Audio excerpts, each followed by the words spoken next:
Good evening. நம்ம பிஸ்னஸில் contract அப்படிங்கிற ஒரு விஷயத்தை பற்றி பார்க்க போகிறோம்.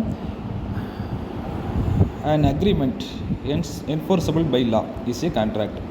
இதில் வந்து பார்த்திங்கன்னா section 2H of the Indian contract act 1872 ஒரு கான்ட்ராக்ட்னால் என்ன அப்படிங்கிறத ஒரு ஷார்ட்டாக சொல்லியிருக்காங்க. இப்போ இதில் இந்த மீனிங் நம்ம பார்க்குறதுக்கு முன்னாடி agreement equal to offer plus acceptance plus consideration அப்படிங்கிற பாயிண்ட் ஆஃப் வியூவில் வந்து சொல்கிறாங்க. இதில் என்னென்னா இந்த அக்ரிமெண்ட் வந்து உருவாகிறதுக்கு ஒரு ஆஃபர், ஒரு ப்ரப்போசல் வந்து இருக்கணும், ஒரு ஏற்றுக்கொள்ளத்தக்க ஒரு விஷயம் இருக்கணும், அதே மாதிரி கன்சிடரேஷன் ஒரு மறுபயனும் இருக்கணும்.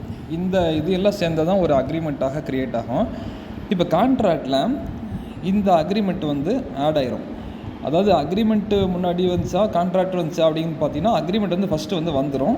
அந்த அக்ரிமெண்ட் வந்து என்னவாகும், லீகலாக பைண்டப் ஆகி ஒரு சட்டத்திட்டத்துக்கு வந்து உட்பட்டு என்னவாகும், ஒரு கான்ட்ராக்டாக மாறும். அதுதான் வந்து கான்ட்ராக்டோடைய மீனிங். இது என்னென்னா ஃபஸ்ட்டு பார்த்துக்கோங்க, கான்ட்ராக்டுடைய தமிழ் மீனிங் வந்து நம்ம சொல்லியிருக்கோம் பாருங்கள். ஒப்பந்தம். கான்ட்ராக்ட்னால் வந்து ஒரு ஒப்பந்தம், 2 அல்லது அதற்கு மேற்பட்ட தரப்பினருக்கு இடையேயான சட்டப்பூர்வ ஒரு ஒப்பந்தமாகும். சரியா? இந்த 2 பார்ட்டிஸ்க்கு நடுவில் ஏற்படக்கூடிய ஒரு சட்டப்பூர்வ ஒப்பந்தம் தான் எனது கான்ட்ராக்ட்னு சொல்லி சொல்கிறாங்க. அதனால் இப்போ ஒவ்வொன்றுக்கும் ஒவ்வொரு செக்ஷன் வந்து ஃபஸ்ட்டு வந்து நீங்கள் தெரிஞ்சு வச்சுருக்கணும். என்னென்னா ஃபஸ்ட்டு ஆஃபருங்கிறது செக்ஷன் 2A, அடுத்து அக்செப்டன்ஸ் அப்படிங்கிறது 2B, அடுத்ததாக கன்சிடரேஷன் மறுபயன் இது வந்து 2D. இதெல்லாம் சேர்ந்து ஒரு அக்ரிமெண்ட்டாக மாறுது. அக்ரிமெண்ட் வந்து செக்ஷன் 2E அப்படின்னு சொல்லி மாறுது. ஒரு கெமிக்கல் ரியாக்ஷன் மாதிரி அப்படியே இந்த அத்தனை செக்ஷனும் அத்தனை பாயிண்ட்ஸும் சேர்ந்து ஒரு அக்ரிமெண்ட்டாக மாறுது. இந்த அக்ரிமெண்ட்டு என்ஃபோர்ஸபிள் அட் லா. இது வந்து இந்த ஒப்பந்தம் வந்து என்ன ஆகுது, இதெல்லாம் சேர்ந்து ஒரு ஒப்பந்தம் வந்து நிறைவு பெறும்பொழுது அது வந்து சட்டப்பூர்வமாக பைண்டப் ஆகி கான்ட்ராக்ட் அப்படிங்கிற ஒரு விஷயமாக மாறுது. இதுதான் வந்து ஒப்பந்தம்.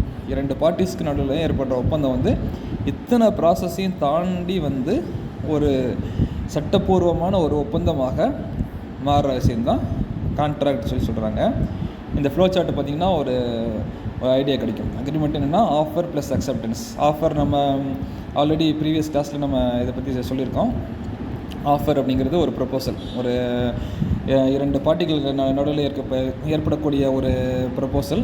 அவங்க வந்து ஒப்பந்தம் போடும்போது அக்செப்டன்ஸ். இப்போ வந்து ஆஃபரி 2 பேர் இருக்காங்க. ஒருத்தர் ஆஃபரார்னா கொடுக்குறவர், ஆஃபரின்னா வாங்குறவர். அந்த அக்செப்டன்ஸ் ஆஃபரி வந்து அந்த ப்ரப்போசலை அக்செப்ட் பண்ணி அந்த சைன் பண்ணிட்டாங்கன்னா அடுத்ததாக வந்து என்ன செய்கிறாங்க, அதுக்கு கன்சிடரேஷன், அதுக்கு வந்து மறுபயன் வந்து இருக்கணும் அப்படிங்கிறத சொல்கிறாங்க. அதே மாதிரி இது எல்லாமே சேர்ந்து லீகலி பைண்டப் ஆகி ஒரு கான்ட்ராக்டாக மாறுது. இதுதான் கான்ட்ராக்டுடைய டெஃபினிஷன், மீனிங் அண்ட் டெஃபினிஷன். நம்ம நெக்ஸ்ட்டு கிளாஸில் இந்த கன்சிடரேஷன்ஸ் அப்புறம் இந்த மற்ற விஷயங்கள்லாம் பற்றி அடுத்து பார்க்கலாம். கான்ட்ராக்டு வந்து நீங்கள் ஜஸ்ட்டு நீங்கள் அதோடைய மீனிங் தெரிஞ்சுக்கோங்க. அதே மாதிரி அது வந்து எங்கேருந்து வந்திருக்குன்னா அந்த வார்த்தை கான்ட்ராக்டம் அப்படின்னு லத்தீன் வார்த்தையில் வந்து வந்திருக்குது. இதில் வந்து அதாவது நார்மலாக இந்த கான்ட்ராக்ட் அப்படிங்கிற சட்டம் எதுக்காக வந்து கொண்டு வந்தாங்கன்னா, இந்திய ஒப்பந்த சட்டம் 1872 இந்த பிரிட்டிஷ் பீரியடில் தான் இந்த லா வந்து இந்த சட்டம் வந்து கொண்டு வர்றாங்க. எதுக்குன்னா அனைவருக்கும் பொருந்தக்கூடிய ஒரே மாதிரியான பிரிவுகள் அடங்கிய சட்டம் ஒன்று இல்லாமல் இருந்தது. பல நிலப்பரப்புகள் மற்றும் பல பண்பாடுகள், பல அரசுகள் என்று பிளவுபட்டிருந்த காலத்தில் என்ன செய்கிறாங்கன்னா, பிஸ்னஸை வந்து ஒரு ஆர்கனைஸ் பண்ணி ஒரு ப்ராப்பராக கொண்டு வரதுக்காக இந்த சட்டத்தை வந்து கொண்டு வர்றாங்க. இதுதான் வந்து இந்திய ஒப்பந்த சட்டம்.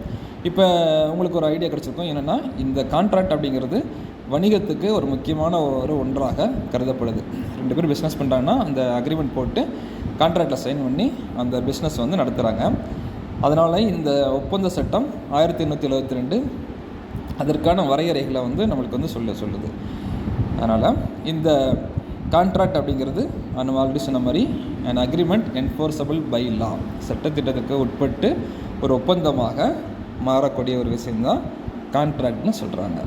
இதை பற்றி அடுத்ததாக என்னுடைய டைப்ஸு, என்னுடைய எசென்சியல்ஸு, இந்த மாதிரி விஷயங்களை நம்ம வரக்கூடிய கிளாஸஸில் ஒவ்வொன்றா பார்க்கலாம். தேங்க்யூ.